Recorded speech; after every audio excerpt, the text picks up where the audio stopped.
Take our lead, let's help you make your mark. Our goal is your satisfaction. Let us show you the way. Go to the Settings app, switch airplane mode to off, then switch it back on 30 seconds later. If that doesn't work, go to Settings, General, Reset and select Reset Network Settings.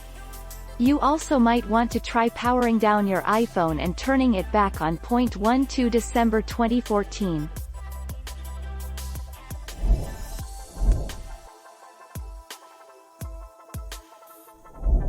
Make your mark, take our lead.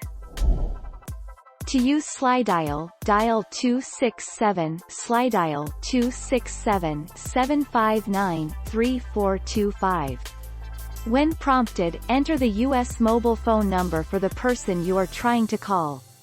Once the service connects you, leave your voicemail, and then just hang up.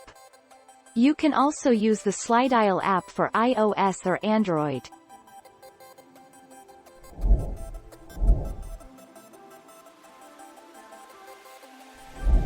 Make your mark, take our lead.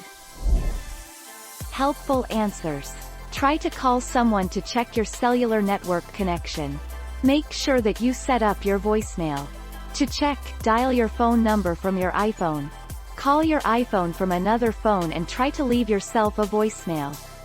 Go to Settings, General, Reset and tap Reset Network Settings. The 14th of August 2018. Thank you for watching. Please subscribe and hit the bell notification.